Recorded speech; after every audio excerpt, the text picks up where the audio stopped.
sekarang yang aneh, ada yang terlihat seperti terbuka. Baik gitu. Tapi ternyata hatinya berpenyakit. Nah, penyakitnya ini berbeda dengan penyakit-penyakit yang kufur tadi, penyakit-penyakit yang fasik tadi. Yang ini lebih kronis sifatnya. Karena tidak nampak secara langsung dari perilaku. Kalau yang kufur nampak langsung dari perilaku. Ya, penyakitnya dari fahsya misalnya muncul apa? Pornografi, nonton gambar-gambar yang tak bagus, video-video yang buruk, yang itu pornografi itu akan membawa kepada tingkat yang lebih serius. Bahkan nanti ke LGBT ini riset. Dari riset ini nanti. Jadi kalau dari mohon maaf tuh pornografi itu candu yang sangat luar biasa. Itu pornografi itu lebih bahaya dari narkoba. Narkoba aja sudah bahaya. Ya, apalagi pornografi naik nanti itu pengantar kepada LGBT, itu yang paling bahaya. Ke atasnya lagi. Nah, ini teman-teman sekalian, itu fahsya. Kata-kata kotor, jorok dan sebagainya. Ya, mencuri, membunuh, merampok dan sebagainya itu mungkar. Nah, perbuatan fasik, penyimpangan, itu karena sifat-sifat tadi, fahsya dan mungkar. Nah, munafik, itu samar sifatnya. Ya, kalau fahsya dan mungkar, itu membentuk perilaku. Orang maling kan mencuri, kelihatan perilakunya ada. Tapi kalau munafik itu, perilakunya kayak baik, sikapnya baik. Padahal kebaikan itu dibangun oleh sinyal-sinyal yang kotor dari nafsunya. Itu penyakitnya, penyakit yang sangat menarik. Berbeda dengan penyakit-penyakit biasa. Apa di dalamnya? Seperti riya misalnya, hasad misalnya, ya hiqd misalnya, dengki, dendam, riya, sum'ah dan sebagainya. Ini penyakit-penyakit seperti ini. Berbeda dengan penyakit yang ini. Nah, riya ingin kelihatan pamer, ya, ingin kelihatan dermawan. Dermawannya bagus tuh, dermawan bagus, ya bagus dermawannya. Cuma ingin kelihatan dermawan, jadi nggak bagus. Jujur bagus, ingin nampak seperti orang jujur, jadi nggak bagus. Sabar bagus, ya, tapi ingin kelihatan oleh orang seperti orang sabar, itu nggak bagus, ya kan? Ya, bersikap baik pada orang karena hartanya itu bagus, karena jabatannya bagus, hormat pada mereka. Tapi kehormatan yang diisi oleh perasaan iri hati itu nggak bagus. Hormat, ya maaf, ya di wajahnya ada senyuman, masya Allah Pak, Bapak itu luar biasa, bisa punya jabatan seperti sekarang. Cuma di hatinya, mudah-mudahan Bapak besok kehilangan jabatan. Itu hasad, keinginan meruntuhkan kenikmatan diperoleh oleh orang lain. Itu hiqd. Ini bahaya. Itu yang disebut dengan sifat-sifat ini melahirkan sifat nifak yang membentuk munafik. Tipikal golongan ketiga. Jadi orang munafik itu sama-sama yang ingin saya sampaikan punya penyakit di hatinya. Punya penyakit di kolbunya. Ya, penyakit yang melahirkan dampak kepada fisik disebut daun. Penyakit yang melahirkan dampak kepada jiwa, sumbernya dari kolbun disebut maradun. Jadi orang yang sedang riya itu maradun, orang yang sedang hasad itu kena penyakitnya maradun, orang yang hiqd, dengki, ya dendam itu maradun, ada penyakit di kolbun. Kalau satu orang, kalau banyak orang, ya maka jamak bentuknya dari kolbun jadi kulubun. Ya, di kulubnya ada apa? Ada maradun.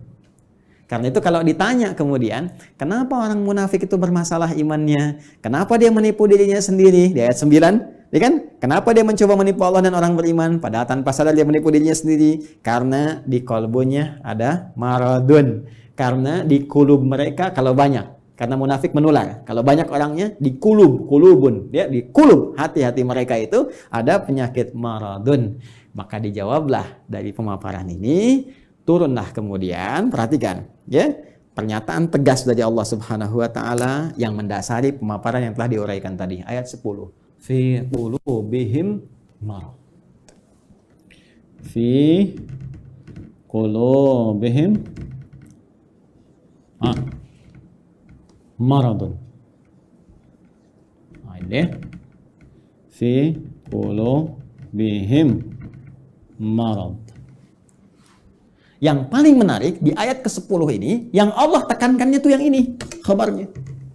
untuk menjawab pertanyaan di ayat 8-9 tadi. Ketika Anda bertanya, kenapa sih orang munafik ini imannya bermasalah? Ya, masalahnya apanya sebetulnya?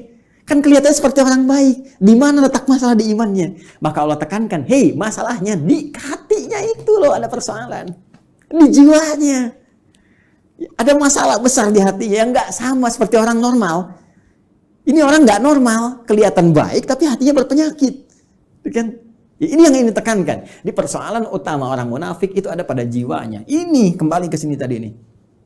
Ini yang sedang dikuasai oleh setan dengan penguasaan yang sangat dahsyat. Sehingga nggak nampak seperti orang-orang fasik. Nggak kelihatan seperti orang kafir yang menutup diri, yang jelas perilakunya.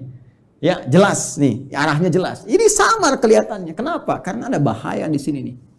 Dan bahayanya apa? Jenisnya. Anda bertanya lagi, apa ya Allah jahat? Jenisnya apa? Bahayanya apa? Penyakitnya bagaimana? Marad nih. Fi qulubihim marad.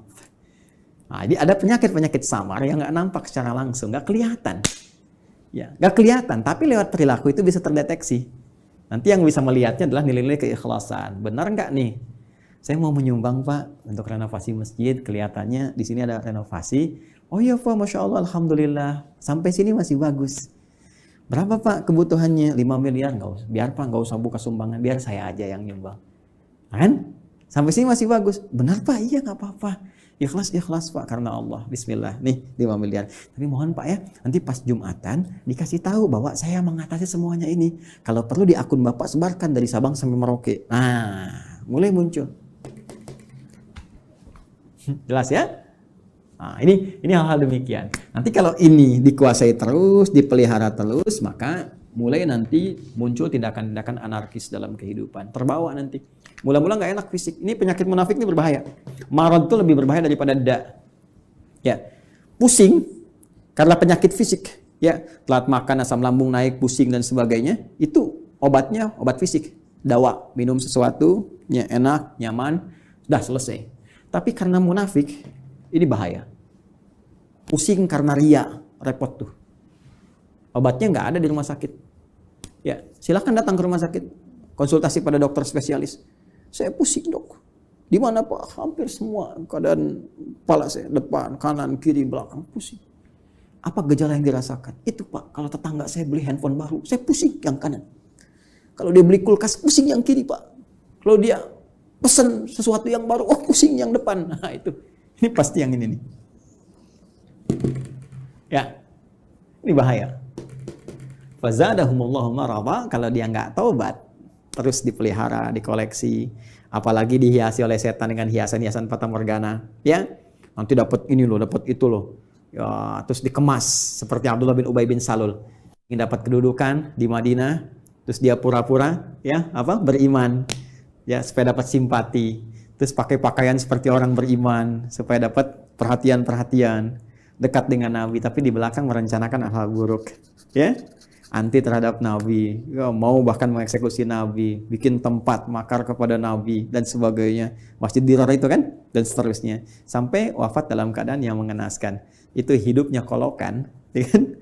Hidupnya sangat mengecewakan, bikin susah, tapi matinya begitu kolokan.